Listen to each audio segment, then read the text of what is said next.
Hi, everybody. It's RPG Grandma.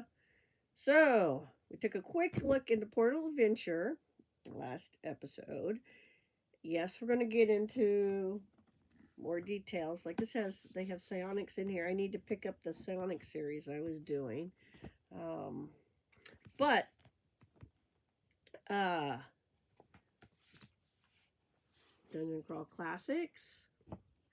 I also have a bunch of reprinted D&D modules that I ordered because I just wanted them, and it was cheaper to get reprints, even with the downsize on them of doing that. I had to bite the bullet, and I just did it. And we also got a mutant crawl in here. I do in fact have these games somewhere. We have the dice for the games, and I run across them every now and then. I tend to use the game as a resource. However, I just don't have enough time to play every game I want to play. It just comes down to that. So like we got a Shadow Dark thing going on right this second. I've got an Arduin thing I want to do. I got a Star Frontiers thing I want to do. I want to do this, and then of course there's all this great stuff. Not to mention the stuff we've already done before. Um, it's so hard when you love playing games, and there's so many great games out there, both new and old. But yeah, I got these. I did the little bundle fundraiser thing for a charity that Goodman Games was doing. So these were the ones that I picked out.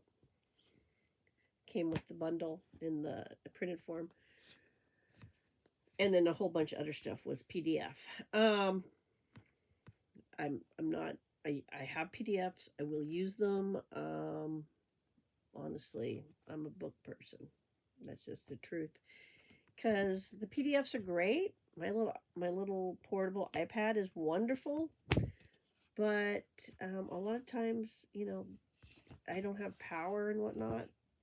But let's take a look at Living Crawl Classic one here, because look at that. Look at that. You even give you a little paper mini. That's awesome. Okay. So I really haven't looked at these. These just came, and it's done up the way I wish WotC was doing the reprints. Where you can pull the stuff out, have it separate from this. You can use this like a screen if you needed to, but you can see everything. You don't have this glued into here, cutting into the map or that you're using or whatever. So this is, which one is this? Clash of the Titans. So that's a cool one. Then we've got, also came was Sailors on the Scarlet Sea. This is a nice grinder. I have a bunch of grinders. It again. Good. Now this one is actually glued in there. But it's cool. Glad we got it. I'll be reading. I got a lot of reading to do. I got a lot of reading to do. Also came was Hole in the Sky.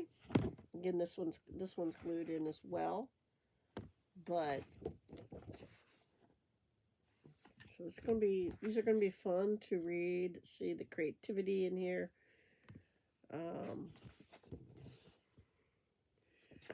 Now you either really like Dungeon Crawl Classics or you don't, because the game mechanics are a little bit different, similar to but different than because it's got the extra dice and whatnot.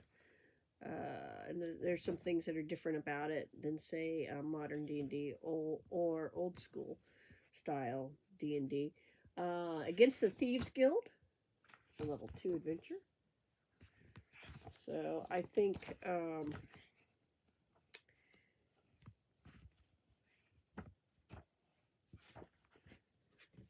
this is another one.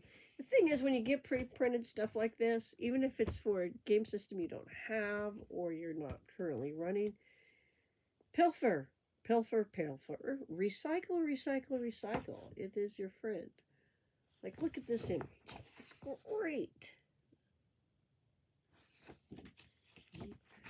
uh, and you go through, and if there's an idea, even if it's just one thing you want to use somewhere else, just do it. Uh, yeah, fortune cards. I know what I'm looking at there. Oh my gosh.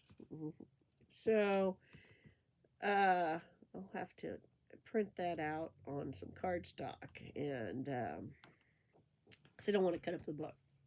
That's really what it comes down to. Um, in my youth, I would have hacked away, and many a things got cut up when I was younger. But in my old age, I'm like, no, we've got the tools.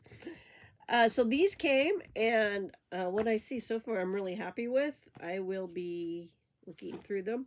I have a lot of things I want to do, and but we can't let my easily distracted no brain get over focused, because we've got Star Frontiers to do. I know on the old school stuff, uh, I really want to start looking at um, Barrows and Borderlands, and maybe do some comparisons. So I'm going to have to digest this for sure before I start talking about it.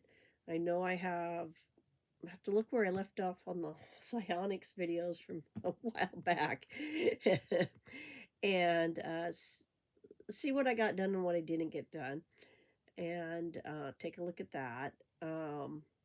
I do know on older D&D stuff, I wanted to look at the Oriental Ventures book rules with you guys and tell you some things from it that changed my thinking, especially when I was converting ideas from Oriental Adventures into 5e.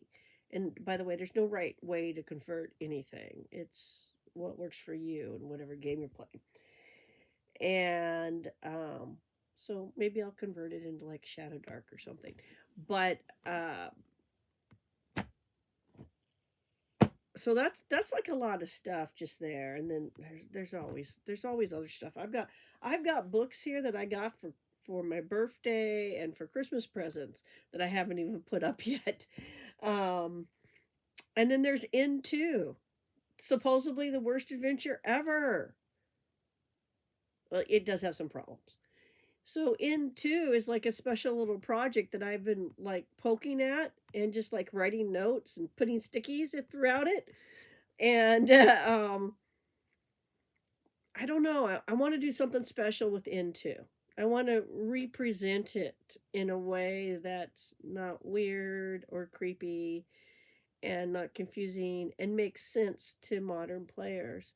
So I'll have to pick a game system and all that for it. I mean, technically, you could just use AD&D 1E in any game that's compatible with that, and just run it with its numbers the way it is. But it needs serious work, and questions need to be asked. And I think it's a good project for asking questions when you're reading a module.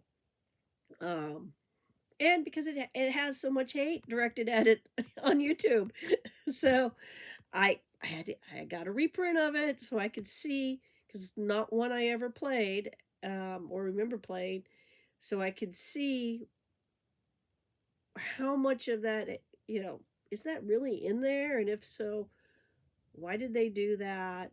Did they even Were they even cognitive? So we're going to take a look at that, because I already have ideas on how to fix the Oracle situation in that book, in that module. And so that's a lot of stuff. And there's a ton of Frontier, Star Frontier stuff to go over. And then the modernized version of it, which you don't really need to play, but there's like so much Star Frontiers things, and I should continue, just keep rolling with giving you guys stuff from Star Frontiers, so you guys can see how cool it was. Some people are like, it's not cool enough. It wasn't. It's how you play the game, man.